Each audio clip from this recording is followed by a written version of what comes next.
बरसात में ट्रेन यात्रियों को हैंडपंप से चाय पिलाने वाली चुड़ैलें। राखी, धानी और कृति तीनों बहनें थीं। उनके माँ बाप बचपन में ही चल बसे थे, लेकिन ऐसे में भी उन्होंने हार नहीं मानी। उनका बाप रेलवे स्टेशन पर चाय बेचने का काम करता था, तो तीनों बच्चियों ने अपने बाबा के जाने के बाद उसी काम को अपना सहारा बना लिया। दीदी, 2 मसाला चाय के ग्राहक हैं, अभी बनाती हूँ। उन तीनों बहनों के हाथों में मानो जैसे जादू था। भले ही उनकी चाय की दुकान छोटी थी, लेकिन जो भी उनके यहाँ चाय पी लेता था वो कहीं और नहीं जाता था।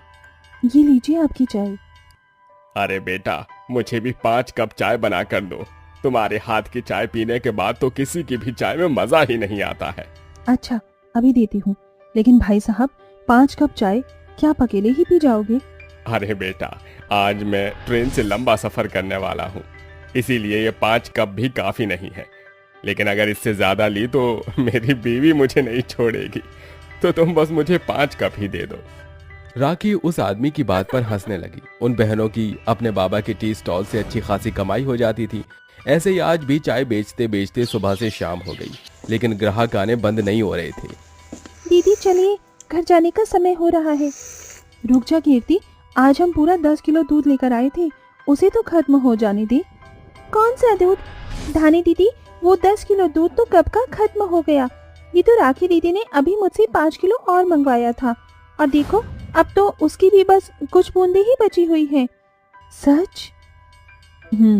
और नहीं तो क्या, भगवान की हमारे पर कृपा बनी हुई है। चलो अब घर चलने की तैयारी करो। वैसे भी दूध भी खत्म हो चुका है और इस समय कोई ग्राहक भी नहीं है। धानी, राखी और कीर्ति तीनों ने अपना टी स्टॉल बंद कर दिया।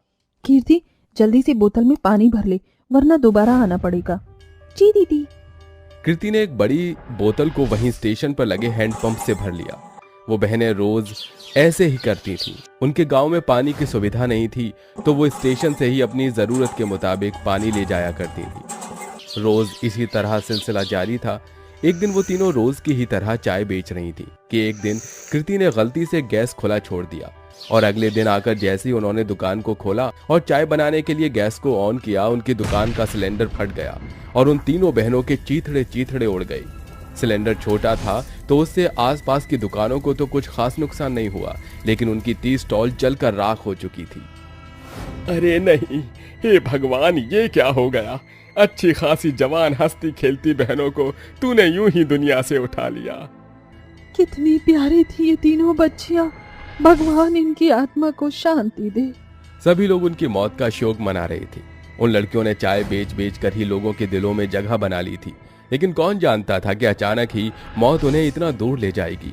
लेकिन ऐसी अकाल मौत के बाद उनकी आत्मा को शांति नहीं मिली और वो तीनों ही चुड़ैलों के रूप में लौट आई। बहनों, हम वापस आ गए। हाँ दीदी, लेकिन हमारे बाबा की आखिरी निशानी उस धमाके में ही खत्म हो गई। क्या हुआ? अगर वो दुकान नहीं रही तो हम अपने काम को ऐसे बंद नहीं होने देंगे। राखी ने अपनी बहनों के हाथ पकड़ लिए और अपनी दोनों आंखों को बंद किया। तीनों चुड़ैलें कुछ भूतिया मंत्रों का जाप करने लगी। अचानक ही उनके सिर के ऊपर का आसमान लाल हो गया और जोर जोर से हवाएं चलने लगी। राखी ने मंत्र का जाप करके जैसे ही फूंक मारी तो वो हैंडपंप बिल्कुल बदल गया और वो एक जादुई चाय का हैंडपंप बन गया। अब से हम इसके जरिए चाय बेचा करेंगे। तीनों बहनें जादू से इंसानी रूप में आ गईं। उन्होंने अपना रूप नहीं लिया क्योंकि दुनिया की नजरों में वो तीनों मर चुकी थीं। फिर क्या था, अगली सुबह तीनों ही चुड़ैल हैंडपंप के पास बैठ गईं। कुछ लोग उन तीनों बहनों के टी स्टॉल पर आए जो उस हादसे से अनजान थे। यहाँ पर 3 बहनें एक टी स्टॉल चलाया करती थीं, लेकिन उस लड़की ने उन चुड़ैलों से पूछा। हाँ, लेकिन अब वो इस दुनिया में नहीं रही। एक हादसे ने सब कुछ तहस नहस कर दिया। ओह अच्छा, तो इसका मतलब अब हमें वो स्वादिष्ट चाय कभी भी पीने को नहीं मिलेगी क्या? ऐसा नहीं है, हम लोग भी यहाँ चाय ही बेचते हैं, एक बार ट्राई करो। नहीं, वो एक बार पीकर तो देखो। अच्छा ठीक है। उन चुड़ैलों ने उस लड़की को चाय दे दी। वो चाय उस हैंडपंप से निकली थी। वाह, ये क्या टेक्नोलॉजी है। जो भी हो, उस लड़की ने जैसे ही उस चाय को पिया तो उसे उन्हीं बहनों की चाय का स्वाद आया। ये तो बिल्कुल वही स्वाद है। मजा आ गया। कितना हुआ? कितना भी नहीं, ये चाय फ्री है। फ्री? वो लड़की उसकी तरफ देखकर मुस्कुराई। बरसातों के दिन थे, ऐसे में उनकी हैंडपंप वाली चाय काफी मशहूर हो रही थी। जो भी यात्री ट्रेन से उतरता वो उसे ही गर्मा गर्म हैंडपंप वाली चाय पिलाती। लेकिन वो चुड़ैल थी, इसलिए अगर कोई भी वहां पर किसी को परेशान या कोई गलत काम करता था तो वो उसे मौत के घाट उतार देती थी। ऐसे ही सिलसिला जारी था कि एक दिन एक तेजस्वी नाम की लड़की स्टेशन पर भागती हुई आई। कोई तो मदद करो, क्या कोई है? उसके पीछे गुंडे लगे हुए थे। तेजस्वी भागते भागते गिर पड़ी। अब बचकर कहाँ जाएगी, आखिर आना तो तुझे हमारे पास ही है। ओ मैडम जी, चाहे आज भाग भाग कर तुम अपनी हीला ही क्यों ना तोड़ दो, लेकिन तुम्हें आज हमसे कोई भी नहीं बचा पाएगा। नहीं नहीं, छोड़ दो, मुझे जाने दो। तेजस्वी उनसे मिन्नतें करने लगी, लेकिन वो गुंडे उस बेचारी का मजाक बना रहे थे कि तभी उसने मौका देखा और फिर से भागना शुरू कर दिया। अरे भाई लोग, पकड़ो इसे। उसके पीछे वो गुंडे तेजी से भागने लगे कि तभी तेजस्वी भागते हुए उन चुड़ैलों के हैंडपंप तक पहुंच गई, जहां वो चुड़ैलें बैठी हुई थी। क्या हुआ? तू इतनी डरी हुई क्यों है? मुझे इन गुंडों से बचा लो। चुड़ैल ने गुस्से से उन गुंडों की तरफ देखा। क्या है, ऐसे घूर कर क्या देख रही है? क्या निगाहों से ही खा जाएगी? अभी बताती हूँ तुम्हें। तीनों बहनें गुस्से में अपने चुड़ैल रूप में आ गई। उन चुड़ैलों को देखकर तेजस्वी भी काफी डर गई। अब तुम मरने के लिए तैयार हो जाओ बुरे इंसानों। उन चुड़ैलों ने उन तीनों गुंडों को मार डाला। ये सब मंजर देख तेजस्वी बहुत डर गई। अब तुम सुरक्षित हो। चुड़ैल ऐसा बोलती हुई उसके पास आई, लेकिन तेजस्वी उससे डरकर दूर जाने लगी। नहीं नहीं, मेरे पास मत आना। घबराओ नहीं, हम तुम्हें कुछ नहीं कहेंगे। हम बेशक चुड़ैल हैं, लेकिन अभी कुछ दिनों पहले हम भी तुम्हारी ही तरह इंसान थे। हम बस बुरे लोगों को ही मारते हैं। हम मर तो गए, लेकिन शायद ये कायनात हमें लोगों की मदद करने और बुरे लोगों को खत्म करने के लिए ही हमें यहाँ वापस लाई है। हम इसी तरह लोगों की मदद करते रहेंगे और बुरे इंसानों को खत्म कर देंगे। अब तुम आराम से घर जा सकती हो। तेजस्वी उन चुड़ैलों को शुक्रिया बोलकर घर आ गई, लेकिन वो चुड़ैलें आज भी स्टेशन पर ही है और वो सभी को अपनी चाय इसी तरह पिलाती हैं और जो कोई भी इंसान बुरा होता है वो उसे मौत के घाट उतार देती हैं। जंगल की 3 प्रेग्नेंट चुड़ैल।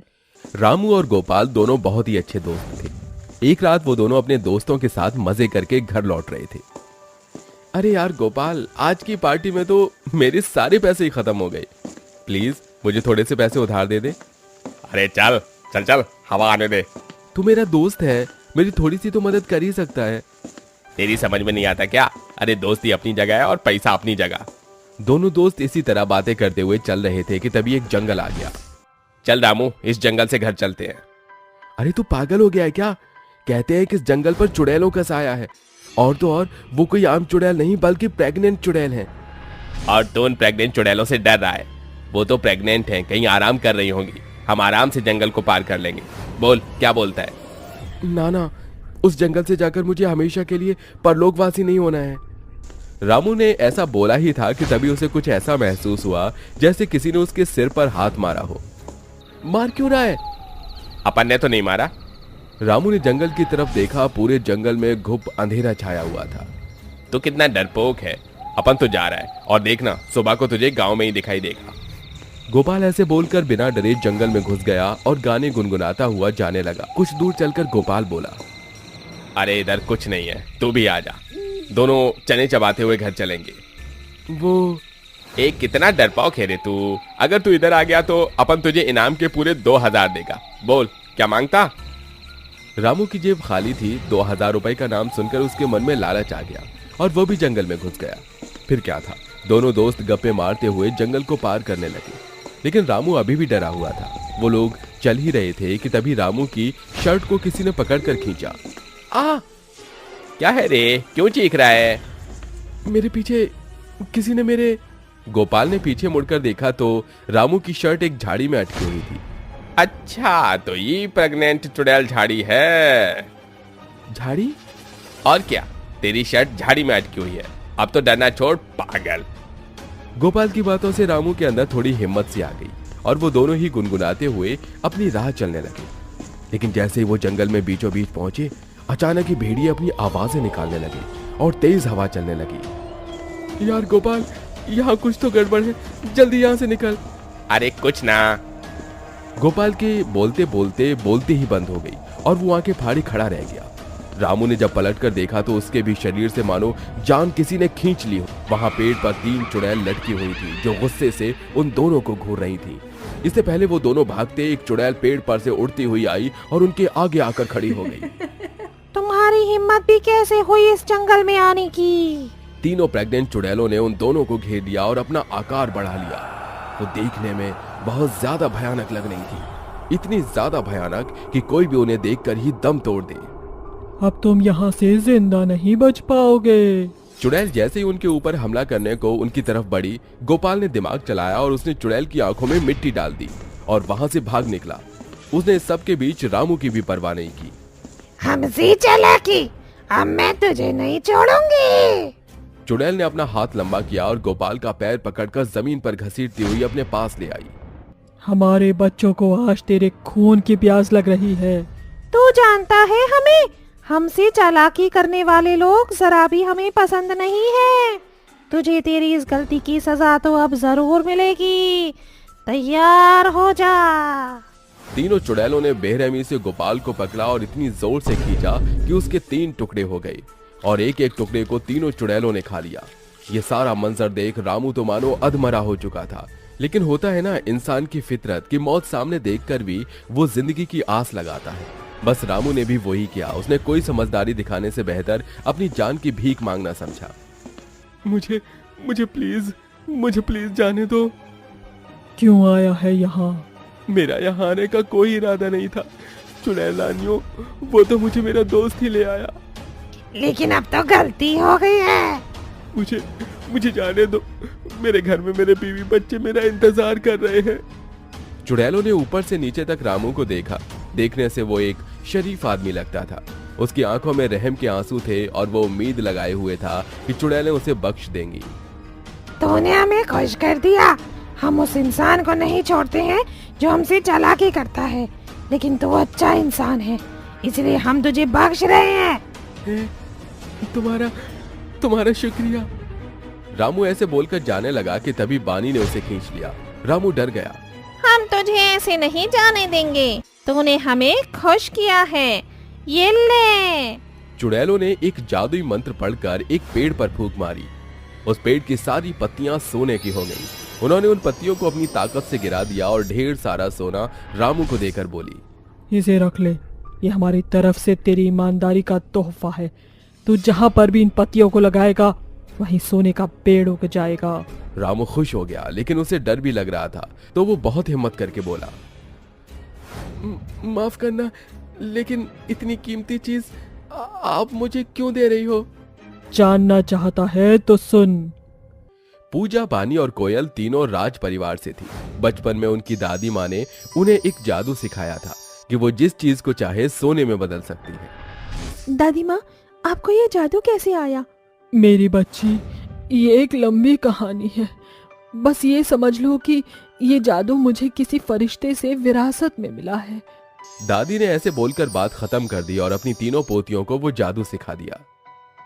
मेरी बच्चियों, मैं तुम्हें ये इसीलिए सिखा रही हूँ ताकि तुम भविष्य में इससे लोगों की मदद कर पाओ और मेरे इस जादू को पीढ़ी दर पीढ़ी आगे बढ़ाओ। हम ऐसा जरूर करेंगे। फिर क्या था, दादी अपनी कला अपनी पोतियों को देकर स्वर्गवासी हो गई। ऐसे ही समय बीत गया और तीनों बहनों की एक साथ एक राजघराने में शादी हो गई।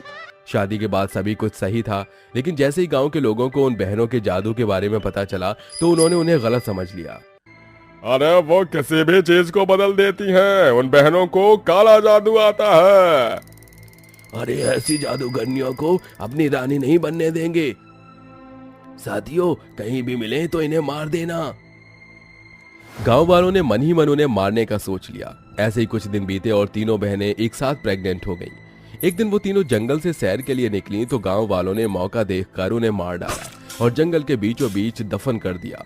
उस दिन के बाद से उनकी आत्मा प्रेग्नेंट चुड़ैलों के रूप में जंगल में ही रहने लगी और हर जंगल से गुजरने वालों की जान लेने लगी। हमारी दादी चाहती थी कि हम इस जादू को पीढ़ी दर पीढ़ी आगे बढ़ाएं, लेकिन हम तो ऐसा कर नहीं सकते हैं क्योंकि हमारा होने वाला बच्चा भी मर चुका है। लेकिन हम चाहते हैं कि तू इसे आगे बढ़ाए। तू ऐसा करेगा ना? इसका कभी गलत इस्तेमाल मत करना। आखिर हमने इस बोझ को अपने ऊपर से उतार दिया, अब हम चलते हैं। वो चुड़ैलें ऐसे बोलकर मुक्त हो गईं। रामू वो सोने की पत्तियां लेकर लौट आया। उसने उन पत्तियों से बहुत सोने के पेड़ उगाए और लोगों की मदद की और सभी खुशी खुशी रहने लगे।